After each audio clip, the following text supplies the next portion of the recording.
بسم الله الحمد لله والصلاة والسلام على رسول الله. Assalamu alaikum. Read Al-Qur'an the easy way. Lesson number 16 on Ghunnah part 3. Ghunnah type 3.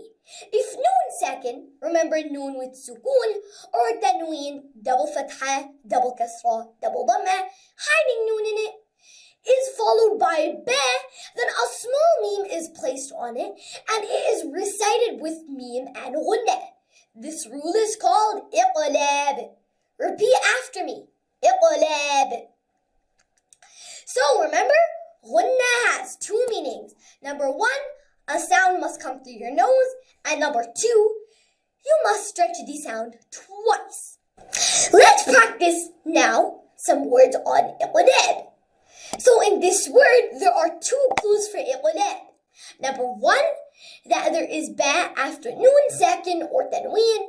And number two, there's a small tiny meme in the Qur'an to show when there is iqlab. And so, this is iqlab, and we must stretch it twice. Anbiya. So, repeat after me twice. أنبياء أنبياء أنبياء تنبت تنبت تنبت من بعد من بعد من بعد فإن بغت فإن بغت أبدا بما.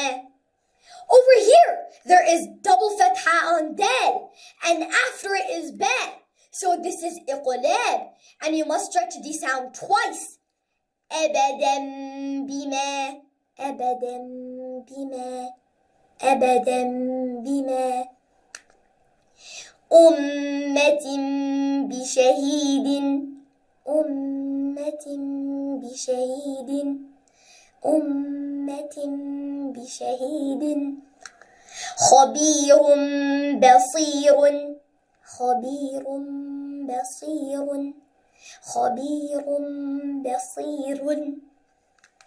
Mashallah! Well done! We have come to the end of this lesson. If you didn't understand it, then just watch the lesson again and again. I hope you become excellent in iqlab and recite the Qur'an beautifully. We have come to the end of this lesson. May Allah help us to recite, understand, implement, and propagate this Qur'an. Wassalamu alaikum wa rahmatullahi wa barakatuhu.